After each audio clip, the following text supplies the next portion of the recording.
بسم اللہ الرحمن الرحیم۔ السلام علیکم دوستوں، دنیا کی تاریخ میں کئی ایسے بدنام اور شفاق لیڈر گزرے ہیں جن کے مظالم کی داستانیں اگر پڑھی جائیں تو انسان کے رونگٹے کھڑے ہو جاتے ہیں۔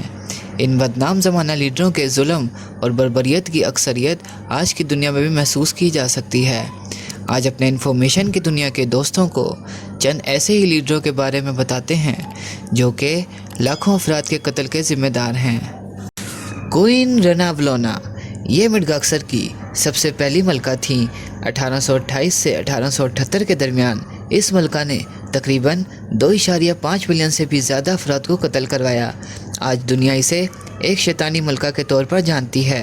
یہ لوگوں سے جبری مشقت کرواتی تھی اور انکار کے طور پر قتل کی سزا تھی۔ مڈغاسکر کی آبادی 1833 میں 50 لاکھ تھی، جو کہ 1839 میں ملکہ کی ثقافت کی وجہ سے کم ہو کر 25 لاکھ رہ گئی۔ ایٹیلا داہن یہ ایک انتہائی بے رحم اور قاتل لیڈر تھا، اور اس کے اپنے لوگ بھی اس لیڈر کی خون کی پیاس سے ڈرتے تھے۔ یہ تاریخ کا ایک ایسا ظالم ترین لیڈر تھا، اس کو بھی لاکھوں لوگوں کی موت کا ذمہ دار قرار دیا جاتا ہے۔ لیون دا ٹیریبل یہ روس کا پہلا حکمران تھا۔ اس نے لتھونیا، پولینڈ اور سویڈن کے خلاف 24 سالہ طویل ترین جنگ کا آغاز کیا تھا۔ کہا جاتا ہے کہ یہ روزانہ 500 سے 1000 کسانوں کو جمع کرواتا، ان پر تشدد کرتا اور کئی لوگوں کو مروا دیتا۔ اس دوران یہ حکمران اور اس کا بیٹا اس پرتشدد نظارے کو لطف اٹھاتے۔ حقیقی معنوں میں یہ ایک خوفناک لیڈر تھا۔ لیوپولڈ یہ 1865 سے 1909 تک بیلجیم کا بادشاہ رہا۔ اس کی شہرت کی سب سے بڑی وجہ کانگو کی آزاد ریاست کی تخلیق ہے، جہاں جبری مشقت، غلامی اور عصمت دری عام کی گئی۔ ایک اندازے کے مطابق اس نے کانگو کے 3 سے 15 ملین افراد قتل کروائے۔ ہلاکو خان یہ چنگیز خان کا پوتا تھا اور منگول کا لیڈر تھا۔ اس نے بغداد کا خاتمہ کر دیا تھا۔ ایک ہفتے پر مشتمل شہر کی اس تباہی کے دوران تقریباً 10 لاکھ سے بھی زیادہ افراد قتل کیے گئے۔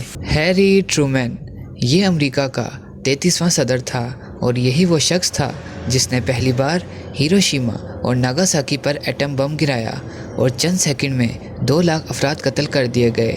اس ایٹم بم کے اثرات ان علاقوں میں آج بھی محسوس کیے جا سکتے ہیں۔ کم ٹو سونگ شمالی کوریا کے اس حکمران کو 1.6 ملین سے بھی زیادہ افراد کے قاتل قرار دیا جاتا ہے، جو کہ اس کے اپنے ملک کے باشندے تھے۔ اس حکمران نے ظلم اور بربریت کی یہ داستانیں پورے ملک میں رقم کی۔ ہیڈیکی ٹوجو در حقیقت یہ جاپانی فوجی کا ایک جنرل تھا۔ یہ شخص اس وقت اپنے ملک کے چلتے ہوئے سسٹم سے خوش نہیں تھا، اس لیے جنرل نے وزیر اعظم کی سیٹ اور دیگر ذمہ داریاں اور پوزیشن اپنے ہاتھ میں لینے کا فیصلہ کیا۔ تاہم اس تمام عمل میں یہ جنرل 5 ملین سے بھی زیادہ افراد کے قتل کا ذمہ دار ٹھہرا۔ ہٹلر جرمنی کا مقبول ترین لیڈر تھا۔ تاریخ انسانی کی یہ شخصیت جمہوری طریقے سے منتخب ہو کر ڈکٹیٹر کے درجے پر فائز ہوا۔ یہ دوسری جنگ عظیم کا سب سے اہم کردار تھا۔ اس کا جنگی جنون اور مغرورانہ پہلو لاکھوں لوگوں کی اموات کا سبب بنا۔ اس جنگ میں مجموعی طور پر تقریباً 6 سے 8 کروڑ افراد ہلاک ہوئے۔ تاریخ انسانی کی بدترین شخصیتوں میں ہٹلر کا شمار ہوتا ہے۔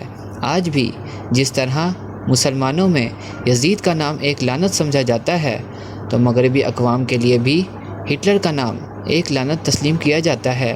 1945 میں ہٹلر کے خاتمے کے بعد شاید ہی کسی ماں نے اپنے بچے کا نام ہٹلر رکھا ہو۔ نیرو یہ ایک رومن شہزادہ تھا جس نے صرف 14 سال حکومت کی، لیکن اس مختصر دور حکومت میں بھی وہ خواتین کی عصمت دری، لاتعداد خاندانوں کے قتل اور شہروں کو جلانے کا ذمہ دار جا ٹھہرا۔ امید ہے کہ آج کی ویڈیو آپ کو بے حد پسند آئی ہوگی۔ پسند آنے کی صورت میں اسے دوستوں کے ساتھ شیئر کرنا مت بھولیے گا۔ تب تک کے لیے خدا حافظ۔